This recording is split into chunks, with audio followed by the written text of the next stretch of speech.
За өнөөдөр бүгд найрамдах Казахстан улс ерөнхийлөгч тухайн 3 дугаар Монгол улс ерөнхийлөгч Казахстан улсад айлчилж байна.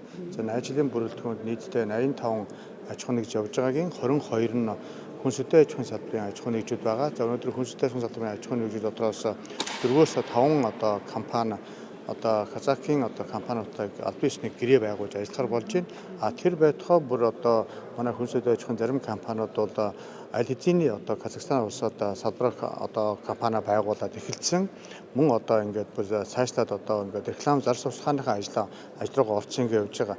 Тийм болохоор Монгол Улсын ерөнхийлөгч өөрийнхөө бүрэн эрхийн хугацаанд Төв Азийн 5 улсаар айлчилсан хамгийн анхны ерөнхийлөгч болж байгаа шүү дээ. Энэ хугацаанд бас бүх аялалдаа Монголын бизнес эрхлэгчдийн төлөөллүүдийг дагуулж явж исэн. Ягаад гэвэл энэний үр шимийг манай хүнсүдээ аж ахуйн салбарын ICT барилгын салбар ингээл уулуурхай гэдэг маш олон салбарын бизнес эрхлэгчид энэ үр шимийг хүртэж байна л та.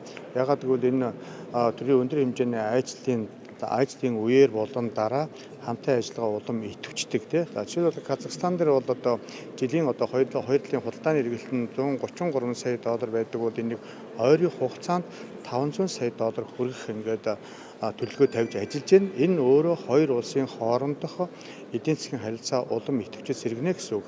Тэгэхээр бидний ганц нэг том асуудал байгаа нь энэ тээвэр логистик асуудлаа бас шийдчих нэг асуудал байгаа тийм ээ. Тэр л гол асуудал байгаа даа. Нөгөө талдаа Албатай Улаанбаатарын чиглэлийн шууд нислэг үйлддэг байсан бол Астана Улаанбаатарын чиглэлийн шууд нислэг бас үйлддэг болж байгаа. Энэгээрээ дамжуулаад аяд жуулчд хөгжиж байгаа. Энэгээрээ дамжуулаад бас бусад бизнес үйл ажиллагаа сэргэж гэнэ гэсэн үг. Тэгэхээр ингээд Казахстан бүрэн Станы улсууд бүгд нэг соёлоор олон төрлийн юмар их хоорондоо холбоотой уялдаатай шүү дээ. Тэр ч утгаараа бас ингээд илүү ингээд бизнес явуулах хамтарч ажиллахад илүү ойрхон улсуудын нэг байгаад байгаа. Тийм учраас өнөөдөр Казахстан улс бол 20 сая хүн амтай нийт эдийн засгийн эргэлт нь $300-400 тэрбум яригддаг асар том зах зээл байхгүй. Тэгээд өөрөөр хиймэл оюун ухаанд технологийн дэвшлүүдийг маш их ашигладаг. Өнөөдөр ч гэсэн Монгол Улсын ерөнхийлөгчийг хиймэл оюун ухааныхаа энэ хабар оруулж үзүүлэх гэж байгаа нь өнөөдөр энэ Төв Азида энэ технологиг дээд зэгт нь хүртэл ашиглаж байгаа. Энэ ойрын 3-аас 4 жилийн хугацаанд 5 сая $5 тэрбум сая хүртэл